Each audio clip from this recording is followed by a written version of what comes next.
Alright, it's been a while since I played this game. Let's see the rating, and let's just get this shit over with. Final review, 7 out of 10. The game is pretty easy, and the AI is kinda weird. Also, 3 of my least favorite characters are there.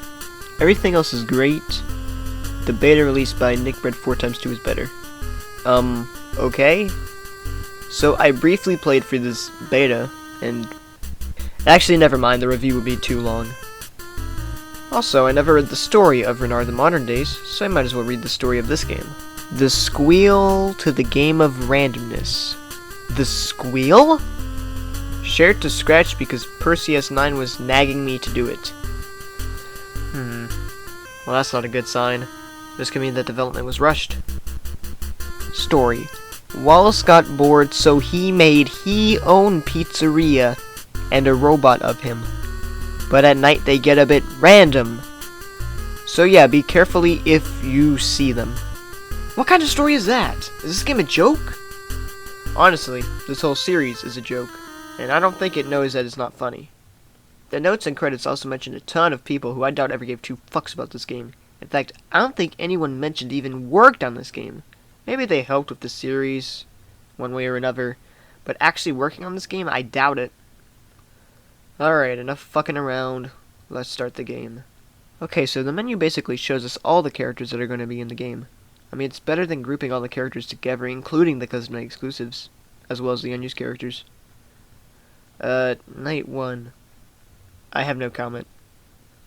So we start the night off with a large block of text. Great. Now, we are located in the Return of Freddy's 2 office with the Finest of Freddy's 2 desk, as well as... What is that? And why is the Minnie Mouse ripoff from the Modern Days in there? And why is she called Maxi Chip's imposter? Now for the cameras. Ah, another pet peeve of mine. The cameras do not have buttons. Rather, you must press the number keys on your keyboard to change the cameras. Now, I don't know about you, but I really do not like fan games where you have to use the number button keys on your keyboard to change the cameras. Is it that hard to just click with the mouse? There's not even many number buttons that you can use, so what's the fucking point? Anyways, there's only one animatronic active this night. It's Wallace. You know, from Wallace and Gromit. And there is only one mechanic in the entire game, and that is the audio button. Yeah. Only one mechanic. Oh boy. Anyways, Wallace is the only character moving around. There's no challenge unless you're not paying attention. Man, I'm so disappointed. I even have a Wallace and Gromit shirt that I decided to wear for this episode. But this game hardly has any Wallace and Gromit in a game where Wallace is the main antagonist. And what really sucks is that the character on the shirt is Gromit, and he's not in the fucking game. Well, Gromit is mentioned at least in one of Wallace's voice lines. Which, I should mention that all of Wallace's voice lines were taken from a video called The Quest for Cheese, as well as a few edited lines from a scratch project or 2. This game also has the stupidest night ending screen I've ever seen before. The office glides to the center of the screen, and a disembodied voice speaks out of nowhere telling you that your shift is over. It is so stupid that I don't even want to talk about it anymore. In fact, I don't know why I brought it up. Well, beat that night. On to night 2. This night screen is the only one to include a character that actually activates on that specific night.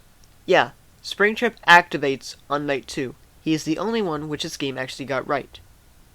Thomas is shown on night 1, Collie is shown on night 3, which is one night before he actually activates, Wallace is shown on night 4, and both Kitty Fazcat and Lockjaw are shown on night 5 of all nights. Oh, come on, another note? We're really doing this? I mean, was it that hard to include phone calls? Well, actually, there were phone calls for this game. Yeah, in fact, the original version of this game didn't have these notes at all. Sure, it also had a shitty extras menu as well as no custom night, but eventually, I'll get into detail on why these now lost original versions are the superior way to play these games. Now for night 2. We have a few new familiar foes that we're dealing with. Lockjaw, Springtrap, and Peppa Woo. They all act... Wait, who's Peppa Woo? She doesn't sound like any character I know of. I've heard of Lockjaw, Springtrap, and Wallace, but who's Peppa Woo? Well, guess what? She's actually the creator's dog. Yeah, just a few pictures of the creator's dog. I mean, that's different. Whenever she moves, she makes a howling sound, and man, that can get aggravating. In fact, all the sounds in this game are beyond terrible. The sound of the spamming audio, the 2 to 8 voice lines of each character, and the 16-second ambient loop. I'm going fucking mad, I tell you! I still don't get the reason behind Peppa's inclusion. She wasn't introduced in the first game, rather she was scrapped. So what's the purpose?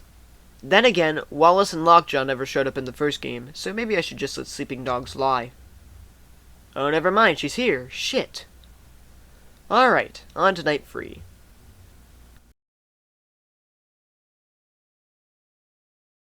There's no fucking way. Okay, so this is supposed to foreshadow events that actually happen in the lore. But it's so fucking bad that it just explains exactly what will happen with a comedic edge. And Minecraft and Roblox Bear Awards?